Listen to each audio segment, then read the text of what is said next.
Okay, it's 11 o'clock here in Tokyo, various other times around the world where everybody is joining us from.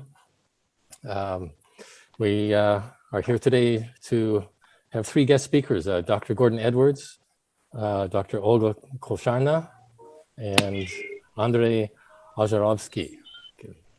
They're going to try to give us some information and discuss the issues that arise from nuclear power plants now being in a battlefield. So before we begin, I'd just like to mention thanks to Kumar Sundaram for organizing this. And he formed the organization DiaNuke.org, nuclear information site.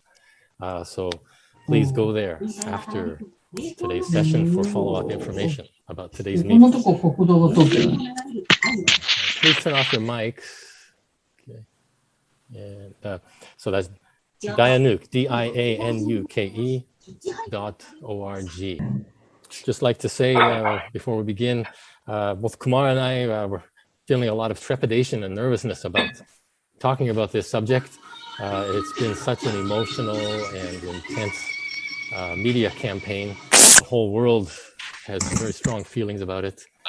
We don't know how to talk about this issue and focus on the technical and the nuclear safety aspect of it without getting into the politics or fighting the war here online in a Zoom session.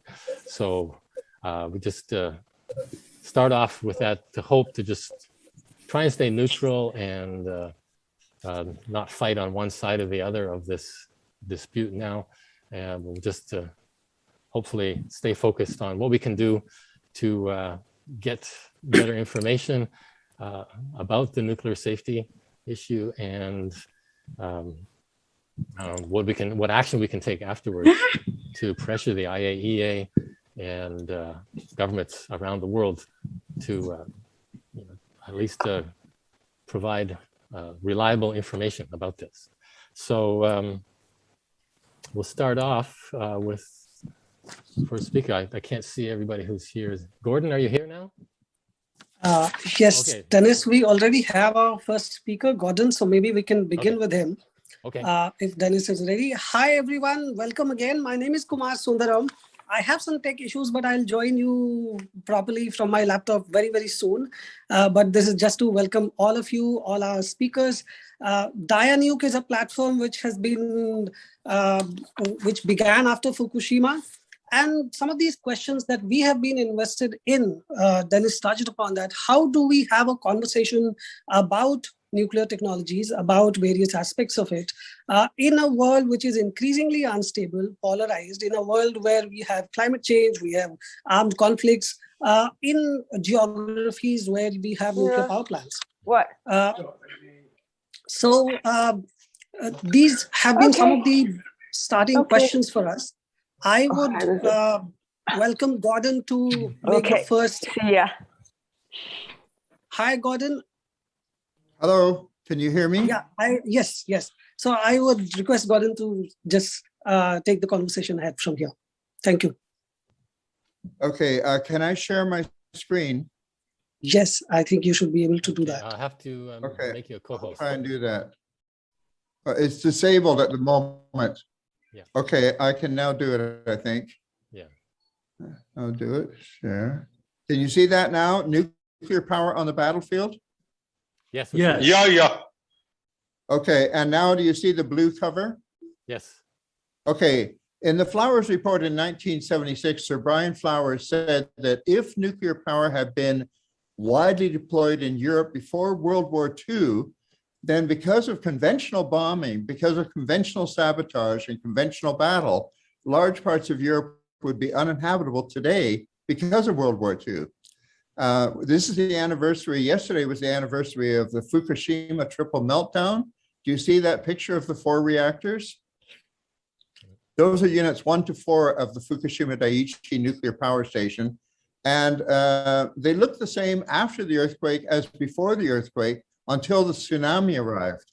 The point here is that the only thing that makes nuclear power dangerous is not the machinery, but the radioactive waste contained inside. Because every nuclear power plant is not only a machine for generating electricity, but it's also a storehouse of hundreds, large numbers of radioactive poisons.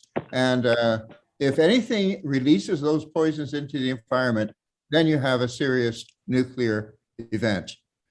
Now, these reactors started exploding the next day. This is the explosion of reactor unit number 3. And that explosion was caused by the buildup of hydrogen gas, which was then detonated and caused this giant explosion. The hydrogen gas was generated by the actual heat from the irradiated nuclear fuel itself. So you could say that this damage was self-inflicted damage. This is damage that was caused by the reactor to itself because of the radioactive poisons inside, heating up the fuel and causing a chemical reaction with the cladding of the fuel to release hydrogen gas. The IAEA was there, of course, but an enormous inventory of radioactive materials remains inside the 4 pools and the cores of units 1 to 3. The amount that was escaped, which is about 30,000 terabecquerels of radioactivity, it was only a fraction of what was possible to have escaped. The intensive contamination survey area in Japan stretched almost all the way down to Tokyo and covered a huge area of land. That little olive indication at the very top there, that's the area that was right around the nuclear reactor. Now, the International Atomic Energy Agency, their main statute is important to realize, is that they are, their job is to seek to accelerate and enlarge the contribution of atomic energy to peace, health, and prosperity, and only insofar as it is able to do other things, such as, for example, to make sure that things are not used for military purposes. So their main job is to expand the nuclear industry, and their other functions are secondary to that. Now, coming back to the Ukraine, this is a little small map showing where the Russian forces crossed the border into Ukraine's territory. And at the top, you see where the Chernobyl site, the site of the Chernobyl reactors were. These are the 4 reactors, one of which had suffered the catastrophic accident in 1986, and the other 3, which are in the process of being decommissioned right now. Now, here's a picture of the remains of the Chernobyl reactor that exploded and melted down in 1986.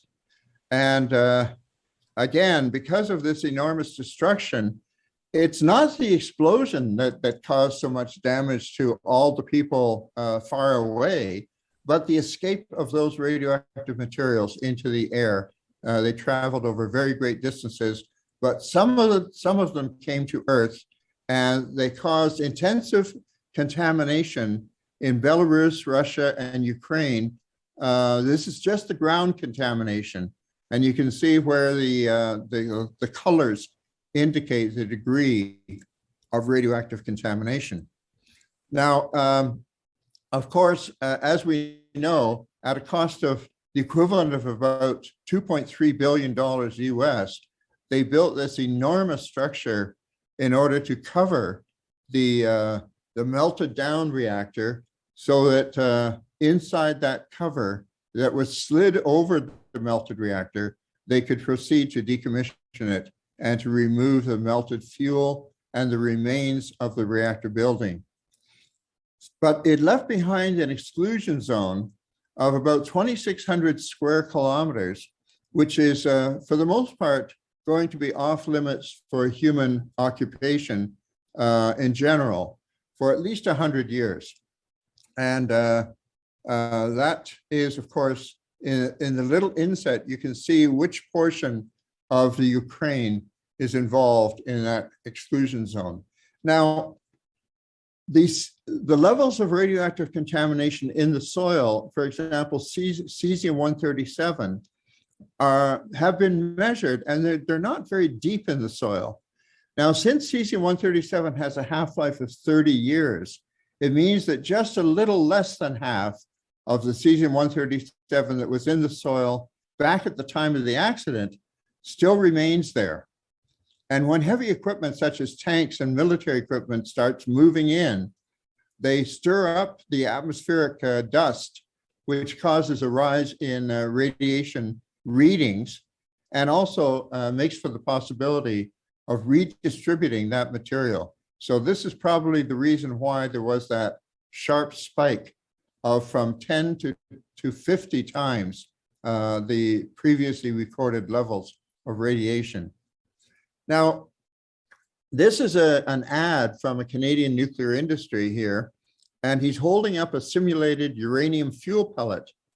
And the ad is called Small Wonder, and he's saying, isn't it wonderful how this tiny uranium pellet contains enough energy when converted into electricity through the fission that would be equivalent to a carload of coal.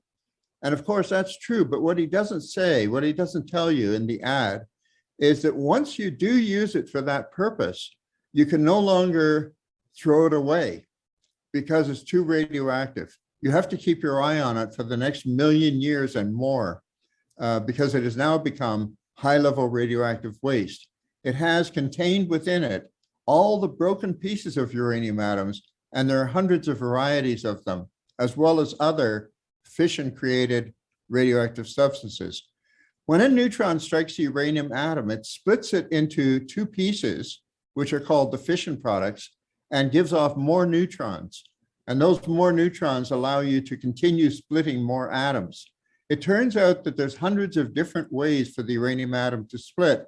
And as a result, all of these broken pieces become new radioactive atoms themselves, and they become like little time bombs. Radioactive materials are made up of atoms which are like little time bombs that will sooner or later explode. And when they explode, they give off a kind of a subatomic shrapnel called atomic radiation. And this is what does the damage to living cells in the neighborhood. You can't see radiation, but if you put a lump of uranium ore in a cloud chamber, then the cloud chamber allows you to see the tracks of the particles that are being given off from the uranium ore sample. Here's a list of some of the radionuclides found in irradiated nuclear fuel. Most of these materials are created inside the reactor, and they were never found on Earth prior to 1939, the discovery of nuclear fission. So all of these things are contained in, by the way, this list is a list from fuel that is already 10 years old. At Chernobyl, the fuel is at least 20 years old. And so some of these radioactive materials are diminishing rapidly, and some of them would be gone after 20 years, but many of them still remain. And these materials are not just invisible rays, they're actually chemicals that are unstable atoms. So that where these chemicals go in the body is dictated mostly by their chemical properties. For example, iodine-131 goes to the thyroid gland in the throat, and there it can cause damage. As we know from the Chernobyl reactor, there were 5,000 children in Belarus who had to have their thyroid glands surgically removed because of damage, radiation damage. Cesium-137 goes to the soft tissues, to the blood, and to the what we call the meaty organs. And this is why it makes meat unfit for human consumption for a long time. Strontium-90 is another material, and it behaves like calcium. It goes to the bones, the teeth, and mother's milk. So all of these radioactive materials have their own pathways through the environment and through the body. And this is what makes them dangerous. The health effects through chronic exposure over a long period of time increases the incidence of cancer, leukemia, and genetic damage. And there's evidence that it also increases the incidence of strokes, heart attacks, and other blood diseases. And in some cases, for pregnant women who are irradiated while a child is still in the womb, there can be subsequently low intelligence in young children. But there is a time delay. The onset of disease occurs years or decades after exposure. Going back to the Ukraine, if we look at the southern part, that red dot indicates roughly where the other nuclear reactor complex, of 6 nuclear reactors, is located. This is the Zaporizhzhya, I hope I'm pronouncing that okay, Zaporizhzhya nuclear plant. There's 6 VVER, Russian-built VVER 1000 reactors, a total of 5,700 megawatts, almost 6,000 megawatts.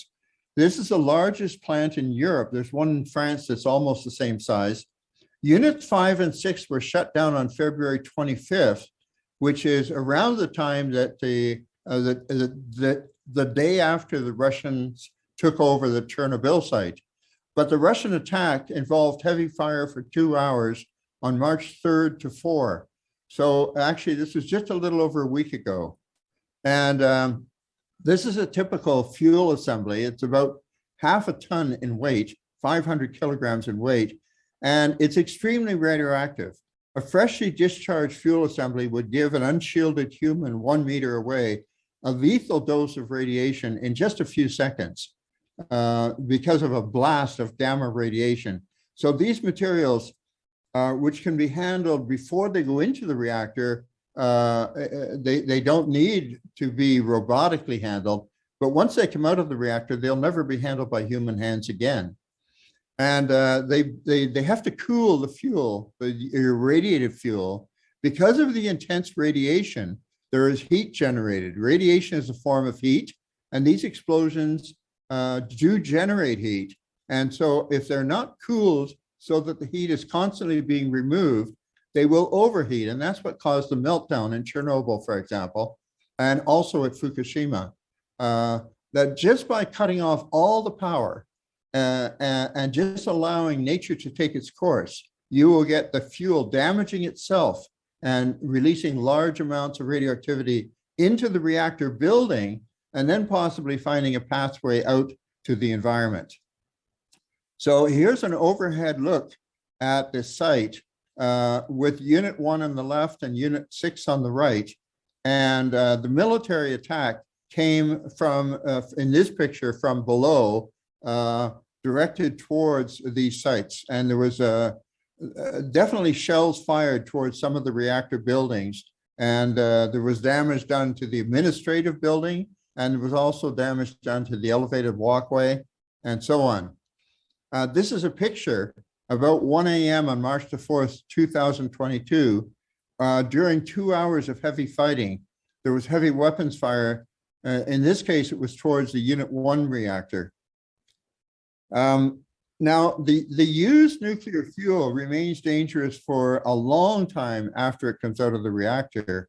And what they have at the Zaporizhzhya plant is dry storage of used nuclear fuel. Once it has cooled for several years in the wet storage in the pool, then it's put into these dry storage containers. The most vulnerable is the wet pool. If the wet pool were militarily attacked and was unable to continue to cool the fuel inside it, then you could have serious damage done and serious releases of radioactivity. The dry storage is a little bit more robust, but obviously with very heavy weapons and missiles and so on, there could be large releases from these facilities as well. Now, when you have small reactors, right now in the world, they're talking about building small nuclear reactors and putting them all over the world, really, and in northern communities and remote communities and everywhere in order to help fight climate change. It's important to realize that these small reactors are far less resistant to military action than the large reactors that we have now, because they do not have the very heavy shell, the containment shell made of thick concrete, 3 feet thick usually, to resist attack. And so there's a cautionary note for the future that it is dangerous to put nuclear reactors into a war zone, but then again, you don't know where the war zone is going to be. So you have to be thinking very far ahead and realize that in this particular case with Ukraine and Russia, Neither Ukraine nor Russia has any interest in causing a nuclear disaster. However, that may not always be the case in the future. When you have belligerent armies fighting, they may be willing to cause a nuclear disaster if it's in the enemy territory and not affecting their own troops. So that is the end of my slide, and I hope this has been of some help. Thank you. Thank you so much, Gordon. We have Olga Kosharna from Kyiv at the next speaker. She has been an independent, very, very important voice in the nuclear sector of Ukraine, within the industry, outside it.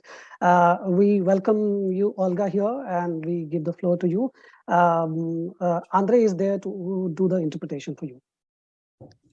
Добрый день. Спасибо Гордону за прекрасную презентацию, которая дает введение в проблемы, которые существуют сейчас в Украине. Hello, everyone, and thank you, Gordon, for the nice introduction to the problem which is now we're facing in Ukraine. Я хотела бы напомнить, что вторжение российских войск произошло 24 февраля со стороны Беларуси из Полесского радиологического заповедника. I would like to remind that Russian troops invasion took place on 24th of February from the north, from Belarus side, through the territory of Polessia Radiological Reserve. Зашла тяжелая техника, и, как показала система автоматического контроля, уровень радиации повысился примерно в 20 раз в связи с тем, что поднималась пыль из почвы, загрязненная радионуклидами, в том числе долгоживущими. Heavy military technique was used to attack, and there was a radiation spike, which was measured by the automatical system, up to 20 times higher than normal figures, and that can be caused by the dust which was distributed by this heavy military technique and equipment. Практически сразу она была отключена после того, как русские военные взяли в заложники персонал Чернобыльской станции и объектов, которые там расположены, разоружили национальных гвардейцев и взяли в заложники персонал примерно 300 человек. This automatical radiation monitoring system was switched off soon after the Russian military take over the site of Chernobyl and take the hostages, around 300 people, and after they capture the paramilitary which were taking care of physical security of Chernobyl area. Недавно вот появилась новость о том, что МАГАТЭ тоже потеряла возможность контроля перемещения ядерных материалов на территории зоны в рамках договора о нераспространении ядерного оружия. Recently, the IAEA reported that they lost the monitoring over the of the special materials in Chernobyl. So the non-proliferation treaty is breaking just because the IAEA is not receiving the information about these materials. С первого же дня вторжения Государственная инспекция ядерного регулирования, наш национальный регулятор, потеряла возможность контроля за процессами, которые там происходят. And from the first days of invasion, the national regulator of Ukraine lose any control on the situation and what is happening in Chernobyl.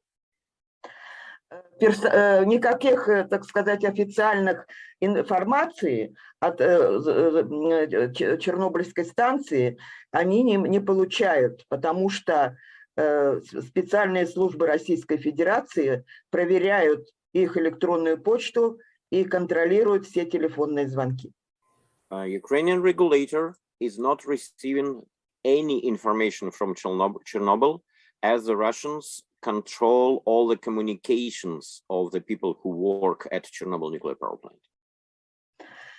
Вот 2 дня назад буквально была разрушена линия электропередач, и чернобыльские объекты не стали, у них возможности постоянного энергоснабжения, они потеряли возможность постоянного надежного энергоснабжения объектов. 2 days ago, a power line was destroyed and the Chernobyl site was lost the electrical energy supply completely. Запас дизельного топлива для резервных генераторов на объекте Хаят-1, Хаят-2 и объект укрытия только был 48 часов. And there was only 48 hours supply of the diesel for emergency generators at the spent nuclear fuel storages and at these new confinement sites. Вчера Госатомрегулирование сообщило, что вроде бы доставили дополнительное топливо, но линия электропередачи до сих пор не отремонтирована. Yesterday, the national regulator reported that they were able to deliver additional fuel for the generators, but the main electrical power line is not yet operational. Я не буду вдаваться в подробности, чем грозит отсутствие надежного энергоснабжения, например, для хранилища мокрого типа Хаят-1. Потому что есть отчет по анализу безопасности, анализ аварий, и там рассмотрены варианты потери энергоснабжения, что влечет за собой отключение вентиляции и возможности подпитки бассейна выдержки. I will not go into details what can be the casualties of the lack of power supply at the wet nuclear fuel, spent nuclear fuel storage, but we do have a technical report saying that that can cause a serious adverse effect if the cooling will not be restarted. Пресс-релиз МАГАТЭ, который был выпущен недавно, что ничего страшного не произойдет, потому что топливо старое уже и тепловыделение остаточное небольшое, и это некорректный пресс-релиз был сделан. IAEA said in their press statement that there is no problem at all because the spent nuclear fuel is rather old. But that is not a correct description of situation. Я думаю, что они это написали под давлением российского лобби, не имея документа, отчет по анализу безопасности хранилища. I think that IAEA wrote that just being under a pressure from the Russian lobby and maybe without access to this technical document on the emergency report for the wet spent nuclear fuel storage. В информации МАГАТЭ не учтен один момент, что есть еще опасность водородного взрыва в связи с накоплением водорода радиолитического происхождения в надводном пространстве при отсутствии вентиляции. Another lack of this IAEA statement is that they are not taking into consideration the danger of hydrogen production at the top of the fuel elements. А также в связи с тем, что Российская Федерация ведет, войска Российской Федерации, это настоящие варвары 21 века, нет никакой гарантии, что каким-то образом они не повредят герметичность бассейна выдержки, и бассейн не потеряет, моментально не осушится, не останется без воды. Another threat is that the Russian military behave as barbarians. So we do not have any guarantees that the spent nuclear fuel basin will be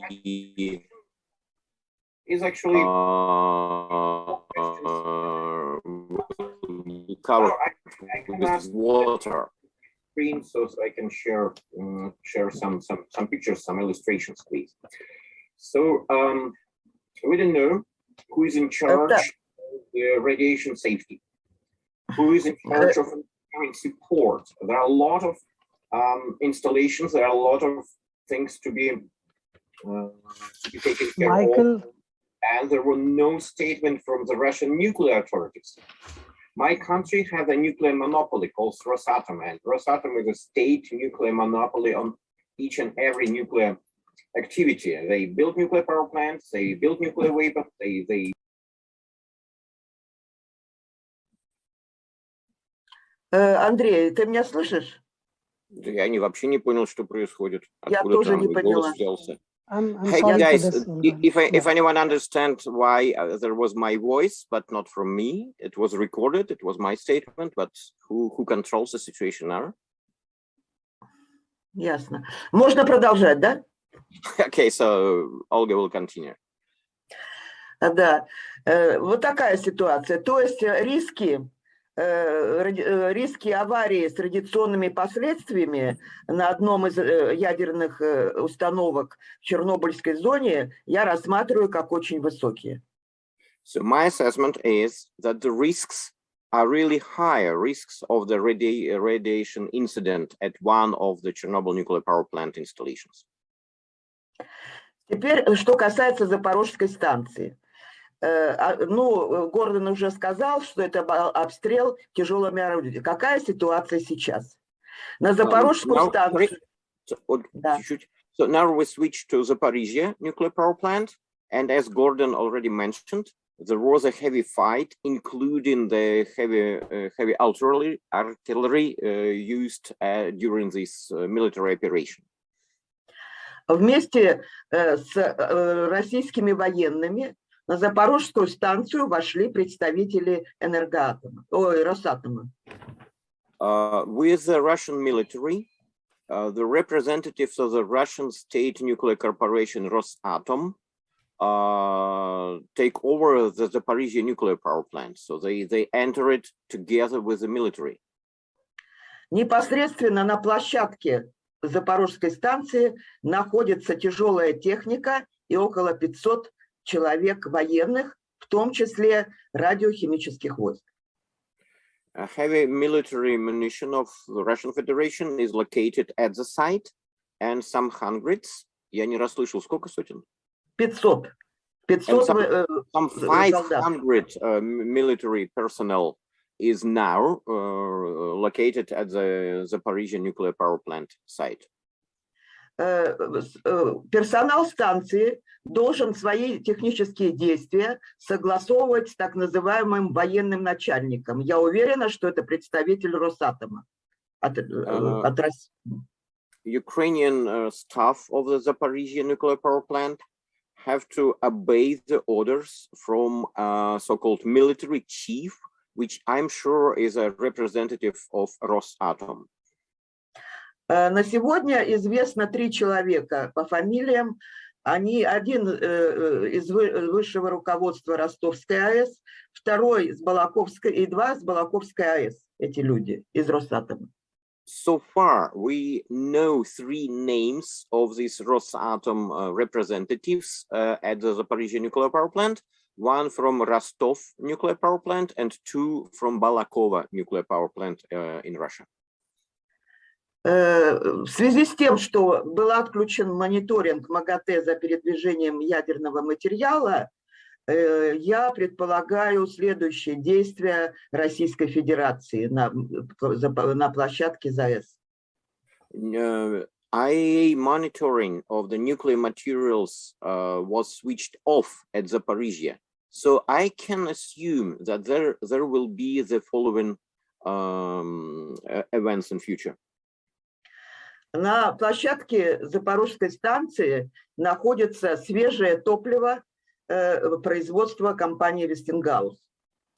There is a fresh nuclear fuel storage at the Zaporizhzhya nuclear power plant, and this fuel came from Westinghouse company. Как показала эксплуатация этого топлива в промышленных реакторах, да, оно показало более эффективное, более, скажем так, эксплуатационные характеристики лучше, чем у компании 12, такое же топливо у компании 12. The result of this fuel usage at Zaporizhzhya showed much better performance comparing to the Rosatom's 12 company fuel.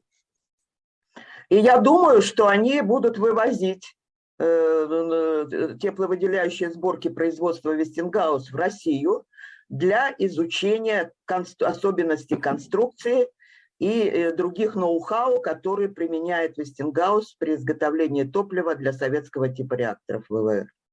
So I assume that Rosatom can take this fresh fuel from Westinghouse, can take it from the site of the Zaporizhzhya nuclear power plant, can take it to Russia to study that and to discover some know-how secrets of Westinghouse company. Не исключаю также, что будет вывезена и облученная сборка после нахождения в активной зоне реактора, тоже производство Westinghouse, для изучения особенностей выгорания топлива Westinghouse.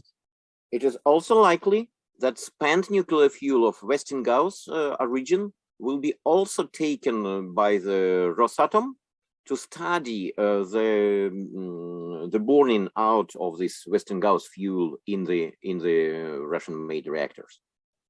Я думаю, что с этой целью был отключен системы мониторинга МАГАТЭ по учету и контролю ядерных материалов. So I think that was the purpose to switch off the IAEA monitoring system at the nuclear power plant site. В связи с этим удивляет позиция МАГАТЭ, к которому обращалась официальные органы Украины, о том, чтобы они прислали инспекции. А МАГАТЭ не прислала инспекции ни по учету и контролю ядерных материалов, никаких инспекций не прислала, инспекторов своих. So I am quite surprised with the IAEA position. The Ukraine officially applied to IAEA and asked them to send inspectors of different fields, but the IAEA did not do that. Потому что такие действия, если Россия вывезет отработавшее топливо с Запорожской станции свежей сборки, это фундаментальное нарушение норм соглашения о гарантиях и дополнительного протокола.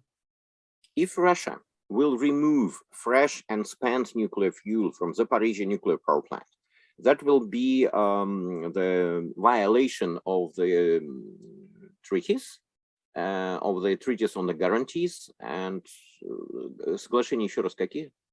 Дополнительный протокол. And the protocol to the additional protocol to the treaty.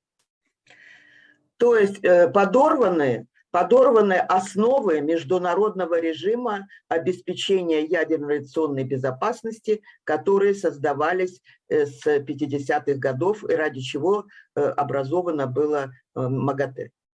So the very basics of the international regime of radiation and nuclear safety is now under the threat. So that's why the very basics which were IAEA created to look after.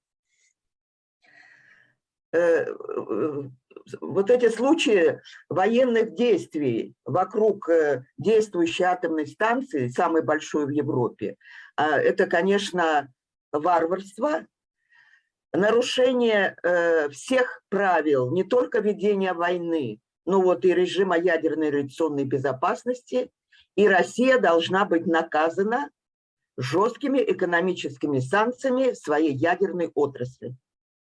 So the Russia and the nuclear industry of Russia have to be punished with heavy sanctions because they break the international regime of nuclear and radiation safety by doing this military attack at the Zaporizhzhya nuclear power plant site. То есть речь идет о том, чтобы были жесткие санкции, запрета, так сказать, экспорта Росатомом и всех дивизионов продукции за рубеж, замораживание банковских счетов всех дивизионов Росатома в Европе, в США и в Канаде, персональные санкции против руководства Росатома и конкретно людей, которые сейчас находятся от Росатома на Запорожской станции. So there should be applied the full-scale sanctions against Rosatom, including a ban of export of any nuclear technologies and materials, что-то пропустил еще, and personal sanctions against the leaders of Rosatom. Oh yeah, freezing of any bank accounts of Rosatom, and personal sanctions against the leaders of Rosatom and these Rosatom specialists who take part in the Zaporizhzhya nuclear power plant occupation. Ну, собственно, у меня все. Все. Well, that's all. Thank you so much, Olga, for such a presentation which covers both the specific regional and larger questions, the question of IAEA's complacency and why we need to take the conversation beyond that. IAEA stepping in and assuring should not be an occasion for complacency here. We have with us Andrey, who was also interpreting for Olga, and he has been also in the thick of things. He is based in Moscow, but he has had a long career in nuclear conversations, dialogues, and as an expert, I invite him to speak next for 15 minutes, and then we'll have question answer. Thank you. Well, first, I want to mention that I'm speaking to you from Russia, from aggressor country, and it's strictly forbidden for me, as being citizen of Russia, call this war a war and call this aggression as aggression. So if there are any special agents of Russia, please leave this conversation. I will not let you listen to me. Sorry, it's a joke. And it's strictly forbidden for me to support the Olga's point that the Russian industry, the Russian nuclear industry, which is Rosatom, made enough dirty job during this aggression, and maybe international community have to look at that very carefully. Because for me, it's really scandalous when well, the army capture by the nuclear power plant in another country is a big scandal. But when the nuclear industry, when the official nuclear corporation of my country is standing physically behind the soldiers and supporting that, and maybe doing what these tricks and some things which Olga was saying about, that really, I think, spoils the reputation. I know that industry is friendly to industry in another country. And when there is such a hostile behavior, maybe really the international community have to stop any deals with Rosatom. And I know that in many countries like Switzerland, Sweden, Germany before, that there were a lot of buying of Russian fuel from Rosatom and so many other cooperation projects. So that should be part of this world response to Russian aggression. But that's my private opinion. I would like to share another experience.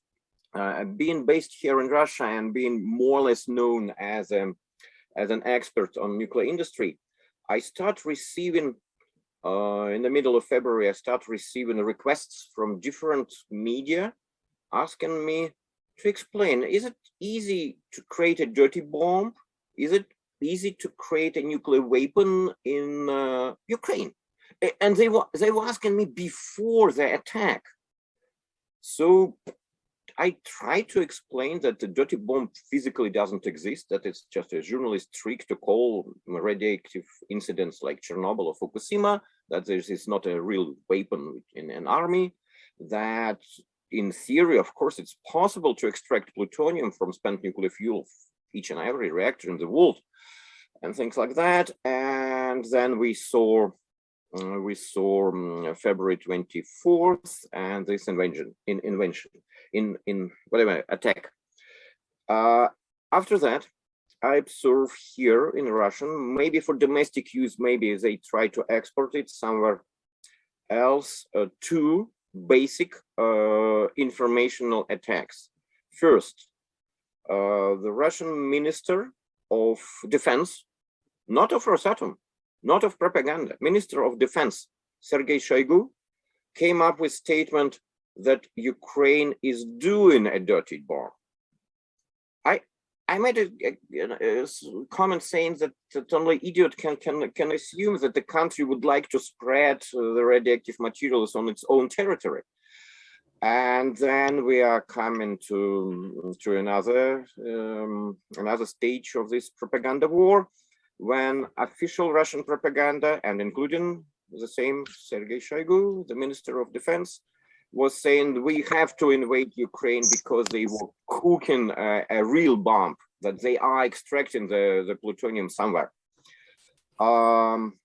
Basically, that's all which I would like to share with you. It's quite a pity being in a situation when a powerful information campaign is supporting this military campaign, and they take each and every fake reason. Maybe they try to accuse Ukraine that they're doing some biological research, nuclear research, other things. So I really would like to thank you. It's about over 90 people now listening to our conversation. That I would really ask you to follow Olga, to follow her in Facebook, maybe to follow other experts from Ukraine, to get the first-hand information about what is happening there. And of course, we need international solidarity. And I know that there is a lot of NGOs from all over the world. If somebody here around is from the group who was drafting this letter, I actually call into international community to include Rosatom in the sanction list. Then maybe raise your hand and present the document. I cannot do that, unfortunately. So let me finish with that, so everyone can use Google, can find the letters, open letters, petitions, and letters of support for Ukraine. So please do that. And it's really important to spread that information which Olga have just shared with you. So, and of course, I would like to apologize in front of Olga and other people from Ukraine, what Russia is doing in Ukraine. It's a crime, it's a military crime, and I don't want that to be even more, to be this nuclear crime. But we are on the really edge of that, unfortunately. Thank you so much, Andrey, for being such a strong voice of conscience on this issue. I just saw Olga has already left. She was already tight on time. We are really thankful. We'll wrap up the discussion today. Please go ahead. Yeah, this is a question where I think that every nuclear establishment in the world, in different countries, we in Canada here, for example, they should be, our regulator and our government should be speaking out very loudly against this aspect of breaking the UN Charter through what they're doing in the nuclear domain.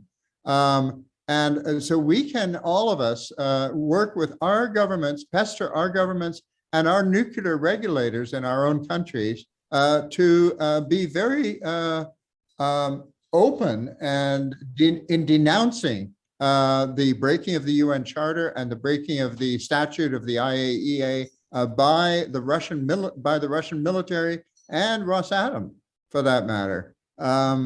Because we've got to break through this idea that they're all buddy-buddy and they're all chummy-chummy and they all defend each other. And this is what happens in the nuclear world, is that any nuclear industry anywhere in the world that is caught doing something illegal or wrong tends to be supported by the other nuclear industries around the world. We've got to break through this clubby atmosphere, I think. I just want to also make another point, which I've already mentioned before, but I'd like to mention it again. This insane rush to build thousands of small modular reactors and put them all over the world, you should think about how dangerous this will be for the future. Because it has been warned time and time again, even years ago, back in 1972, Nobel Prize winning Swedish physicist Hannes Alfvén wrote that nuclear power is safe only if everything is done right. And if there is no military conflicts, not even conventional ones where the nuclear reactors are located, and no act of God is permitted. We have to take these words seriously. These are not idle comments. These are very serious comments. If we were to scatter small modular reactors all over the world, then wars and civil strife and terrorist attacks are going to continue, and these are going to become targets, and they're going to be much easier targets than the great big reactors that we see now. Thank you, Gordon. And on behalf of DiaNuke, let me thank all of you, all our speakers, all our participants today. We had a really good conversation. Olga is not with us, but in coming days, this webinar video, of course, will be recorded and uploaded on our website. It will be sent to all of your email addresses. We'll be in touch and we'll keep you posted. I can see there are a lot of key organizers here, Mari-san and other people. And if there is an initiative to take some of these talking points and come up with another petition, another statement, we'll keep you posted about that as well.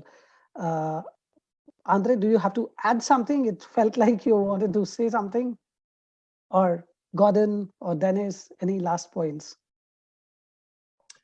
I'm not in a position to suggest what you guys can do, but I think you understand my pain and Olga's pain, which is like 100 times more than my one. And just use the momentum. Try to help us to kill nuclear industry. Just use the momentum. And now Rosatom made a really dirty job. And let point the international attention to that and apply to your governments not to close the eyes, not to be the best friends of Rosatom anymore. So I think that just highlighting that, putting a light on the situation can make difference. And again, thank you for coming, thank you for listening. Thank you, DiaNuke, for this pretty nice dialogues. Maybe we continue it on a weekly basis, because what I'm missing the first-hand information from Ukraine. And if Olga can continue to be with us, and maybe other experts from Ukraine can be with us, I think it can be really useful. At least, what else can we do? Thank you. Yeah. Yes, I'd like to express my thanks also to Kumar for taking the time to organize this, and for DiaNuke for all the good work they're doing. So thank you very much. I'm sure that everybody attending would share in that. Thank you so much, Gordon. It has been a great learning experience working with you. And thank you, Andrey. Thank you, Dennis. I'll make sure I'll circulate the video to all of you. Thanks.